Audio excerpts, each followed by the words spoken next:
moi. Ah non, ça c'est chez moi. C'est mon cabinet. Et c'est mon canapé.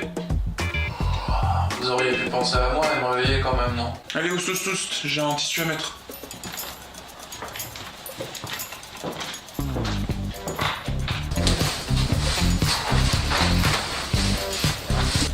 Voilà, vous pouvez vous rallonger à vous asseoir. Ah ouais, non, mais je m'allonge plus.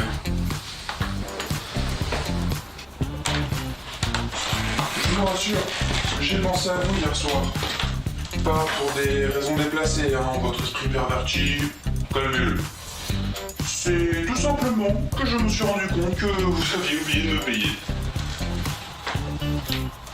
Non, c'est pas vraiment de ça dont je vous parle. C'est plus le fait d'oublier vos clients qui fait... Oui, tout à fait. Je constate également que vous êtes toujours en grande détresse. Je vous propose de commencer immédiatement une nouvelle séance. Mon prochain client n'arrive pas avant une trentaine de minutes, ce qui nous laisse largement le temps d'en refaire une. Votre problème, vous me disiez, c'était quoi déjà? Problème physique et mental lié à la consanguinité, c'est ça? Mais pas du tout, qu'est-ce que vous racontez? Je comprends, j'ai touché un point sensible. Je n'aurais pas dû le dire de cette manière. Ne vous en faites pas, nous sommes là pour en parler. Je propose à nouveau, donc, de faire cette séance immédiatement. Ah bon, vous pensez? Si vous avez de l'argent, je pense que ce sera toujours le bon moment, ne vous en faites pas. Vous allez de nouveau me parler de vos films, là? Oui, effectivement. Je pense qu'il va falloir que je prolonge la thérapie. Et mon revenu de ce fait. Laissez-moi donc vous parler à nouveau de films qui, je l'espère, vous feront rêver. Si je peux me permettre, vous êtes étrange comme psy quand même. Vous êtes sûr que vous avez vos diplômes et que... Me revoici donc dans votre imaginaire.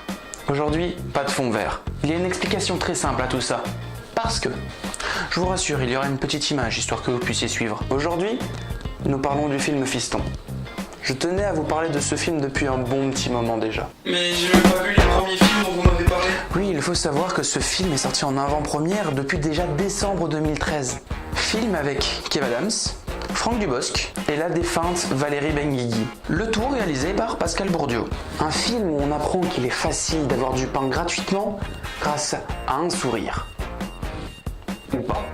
Ce film est tiré de la vraie vie, avec ses bons et ses mauvais côtés. Le tout avec des petits côtés touchants et des différences entre les âges. Boum. Pour faire simple, le héros, il kiffe grave une meuf, il veut la ken, pour la pécho, il va voir un vieux BG qui va lui donner des seikons. Seikons, conseil. Ouh, ok. Pour faire plus simple, le héros décide tout simplement de conquérir l'élu de son cœur et pour cela, il va demander conseil à l'homme ayant réussi auparavant à séduire la plus belle fille du lycée. Cette dernière étant la mère dont le héros est amoureux.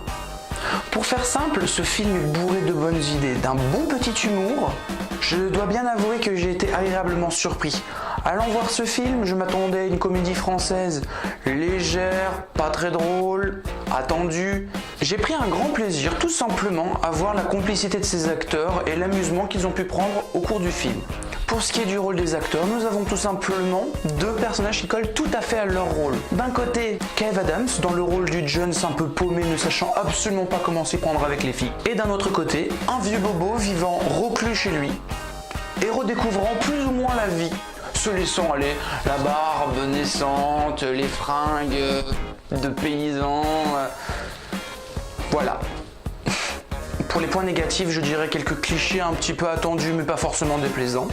Et une bande-annonce qui en dit malheureusement beaucoup trop. Même si le film regorge d'humour, de blagues et de bonnes idées, ça gâche un petit peu et ça nous laisse un petit arrière-goût de savoir qu'on a vu les passages les plus drôles du film.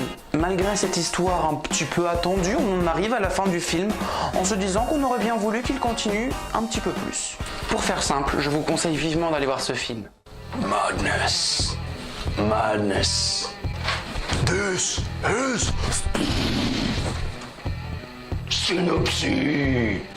Vous l'aurez compris, je vais vous parler de Bambi 4. Je pense que je mérite la mort pour cette blague. Comment ça, je n'ai enlevé aucun vêtement? Franchement, vous tenez tant que ça à me voir à poil? Bon, d'accord.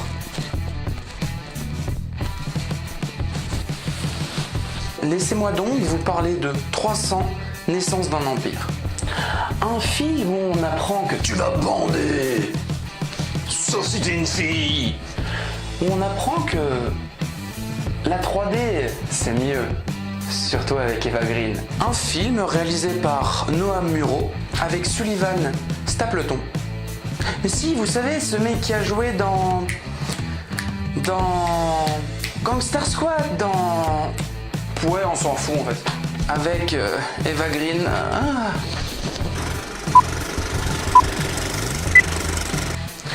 Et avec Cersei. Pardon, Lena Headey. Une suite plus ou moins attendue de ce film que je suis allé voir en VO 3D et en VF 2D. Le résultat est sans appel. Ce film est pour la 3D, réalisé pour la 3D, la 2D rend beaucoup moins, les effusions de sang de la même manière rendent assez faiblement bien. Je vous ai déjà parlé d'Eva Green dans ce... Ah, d'accord. Au rendez-vous, moule bite en or, grande cape.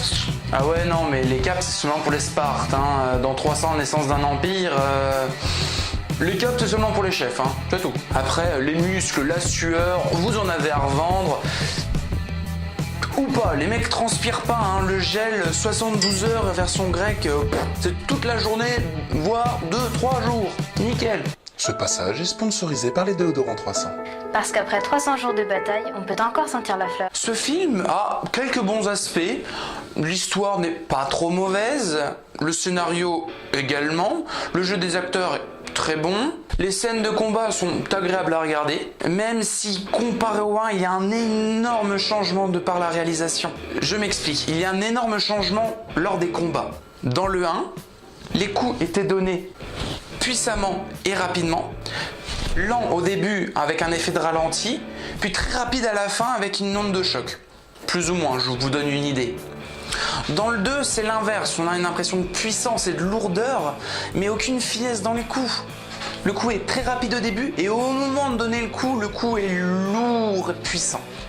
Et malheureusement, on perd en fluidité et en beauté du combat. Je comprends tout à fait qu'au moment où on plante un mec à la force de son seul bras, une épée qui fait déjà 15 kilos, qu'on le soulève du même bras, qu'on lui fasse faire un triple salto arrière avec une double vrille en 360, tranquille, qu'on mette un ralenti dessus, c'est nickel. Mais qu'on évite de mettre des ralentis au moment où on donne le coup. Si tu lui tranches légèrement la jugulaire, ça ne sert à rien de faire un ralenti. Je te dis tu, enfin voilà, moi, tu, quoi, on, ouais, bon, casse-toi. Après, le héros a une certaine classe qui ne revaudra jamais... qui ne revaudra jamais celle de Léonidas. D'ailleurs, ses discours pour motiver ses troupes, ouais, sauvons nos champs, sauvons nos fermes, ouh, je l'ai perdu, ouais, battez-vous quand même, ouais. Sérieusement, les dialogues par rapport au discours d'encouragement de Léonidas. Après, pour faire simple, ça, vous voyez, c'est l'histoire. Voilà, ce film, c'est ça. Les explications, what the fuck is... Xer est devenu un demi-dieu après avoir perdu son papounet. Eva Green est bonne. Eva Green est une pseudo-déesse. C'est pas Artemis, c'est Artémise. Je vous ai déjà parlé d'Eva Green. Avec elle, c'est plutôt... Kawaii. Pour l'histoire, c'est très simple. Sur la mort de Léonidas, on fait une sorte de parallèle. C'est-à-dire un passage avant, on voit les Grecs essayant plus ou moins de se réunir pour survivre face à l'attaque perse.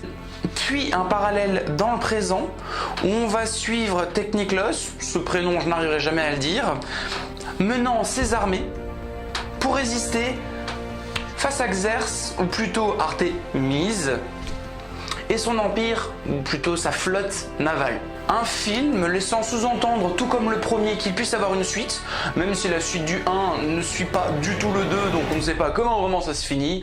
On voit juste une grosse armée, et puis à la fin... Ce film reste malgré tout un bon film que je conseille vivement d'aller voir si vous aimez l'esprit 300. Et j'avoue que j'attends quand même avec une certaine impatience de voir ce que va donner la suite. Les déodorants 300 J'aime sentir mon homme qui revient après un rude combat. Ce qui va suivre n'est pas une troisième vidéo, mais plutôt une petite annonce. alors je recherche un appartement, un scooter, et puis... non, une annonce pour les prochaines vidéos. La suite dans la vidéo suivante.